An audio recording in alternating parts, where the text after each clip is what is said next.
کرنے پروگرام دیکھنے سے منع کرتے ہیں، ہم بہت پریشان لوگ ہیں۔ اچھا ٹھیک ہے، چلیے بات کرتے ہیں بہن، یہ بھی مفتی صاحب انہوں نے ایک ایسا سوال پوچھ لیا ہے جی جی جو میں چاہتا ہوں کہ اس پر مزید چلیے بات ہو جائے تھوڑی سی۔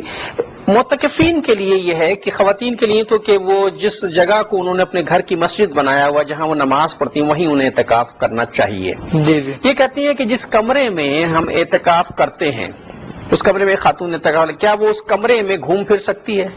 پہلے تو انہوں نے وضو کرنے کے لیے جی وہ بھی پوچھوں، پہلے یہ بتائیے وہ گھوم پھر سکتی ہے؟ نہیں گھوم سکتی، کیونکہ عورت کے لیے جو اعتکاف کی جگہ بتائی گئی ہے صرف وہی جگہ ہے، وہ اس کی نماز کی جگہ ہے، وہ حجرہ جو اس کا ایک مسلح کی جگہ ہوتی ہے وہی اس کی نماز کی جگہ۔ ظاہر سی بات ہے گھومے گی پھرے گی تو پھر وہ تو نکل جائے گی۔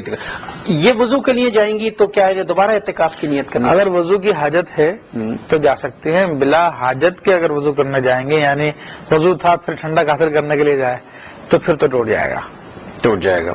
اچھا معتکف جو ہے وہ حدود مسجد سے اگر باہر قدم رکھ لے کسی وجہ سے، ابھی یہ کیسے طے ہوگا؟ اب تو ہمارے ہاں مساجد میں حالانکہ یہ ہونا چاہیے کہ مساجد کی انتظامیہ کو لکھ دینا چاہیے کہ یہ حدود مسجد ہیں، لیکن ہماری مسجدیں اوریجنل کچھ اور ہوتی ہیں، پھر ضرورت کے مطابق ایکسٹینڈ ہو جاتی ہیں، توسیع اور بہت بڑی ہو جاتی ہے، نہیں پتہ چلتا کہ اصل مسجد کہاں تک ہے۔ تو کیا ایسی صورت میں معتکف کے اعتکاف پر اثر پڑے گا؟ ہاں، جو بھی اعتکاف میں بیٹھے اس پہ یہ بات جاننا ضروری ہے کہ مسجد کہاں تک ہے۔